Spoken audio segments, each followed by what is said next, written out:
Can you please explain to me why it is that each time a messenger is sent, it's a male and not a female? I find it strange that women were here first, yet the messengers are always men. True to a certain degree, but there are women in the scriptures, it's just that they get bypassed, or they don't give them as much prominence as the males.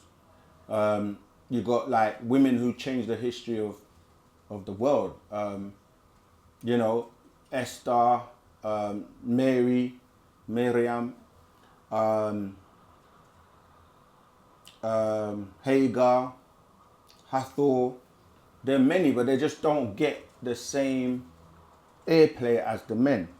However, this is such a crucial question, because this time when Dr.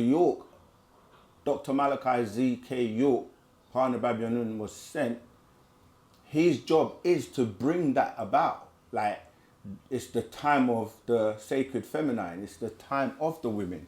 And when you saw him, like on Tamaray, he always had females around him, or the sacred feminine, because he was grooming and teaching them that for this day and time we're in. So his job has been to come along and bring the women to the forefront. And that's why the Gospel of Yanun on the Sacred Feminine is a book that he put out. He's the one that was telling everybody about the woman came first. So the scroll is God, female or male. He put that out. He's the one that's explaining that the woman was first, that the woman was here giving birth, you know, before men came along. He explained the whole thing about the mitochondrial DNA. He explained that the XX is superior to the XY. So if you see all the works and the things that he has done, he's actually put woman, or the women, back in their rightful place. You see, so, and it's not to say the woman is better than the man. It's just that she is in what she does as a sacred feminine, and the man is good at what he does, and they are, you know, they have to work together. We have to work together to bring the best out. But in religion and in other organizations, they suppress the woman.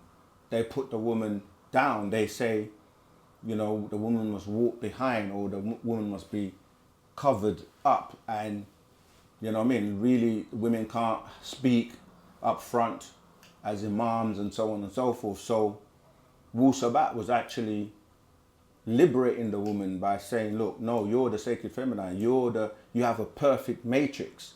You know, you're the one that was here first. You birthed males and female on this planet.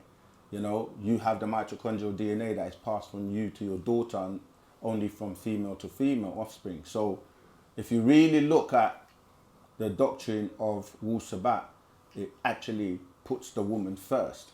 And in ancient times, male and female, when I say ancient times, I'm talking about in Tamaray, or people like to say Kemet, or ancient Egypt, you saw the rulership of male and female together side by side.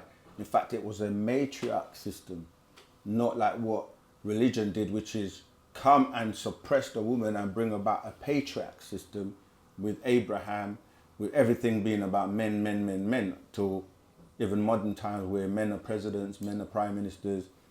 It's only in recent time you start to see the women stepping up front, and the master teacher explained that was going to happen years ago, where the woman will become more and more in power, in positions of power. So yeah, if you really check it out, it's but the master teacher also brought down that just because women are not sent here, they are sent to other planets or to other places where they can go and execute whatever their mission is. All right. So yeah, that has stopped in terms of your question. Life is a blessing. That's now stopped. But the thing is, a lot of women have been suppressed for so long that they don't even have the confidence and the power in their divinity, to the point where even when you say to them women are gods, they're like, no, they don't. They find it hard to accept and say, you gave birth to everybody on the planet. But yet in the Bible, in the religious book, they're telling you man, God, Allah, whatever is referred to as a he all the time. And a he comes from a she. So how can he be a he?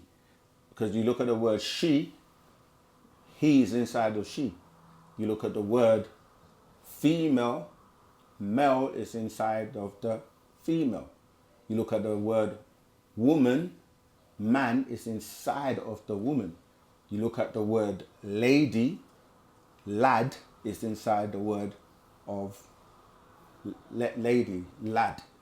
And that always shows you that the woman is first and then the male is inside, coming from that, you see. So it's actually in plain sight, but a lot of women don't recognize that they're God because like they've actually allowed themselves to be suppressed. But now they're starting to wake up.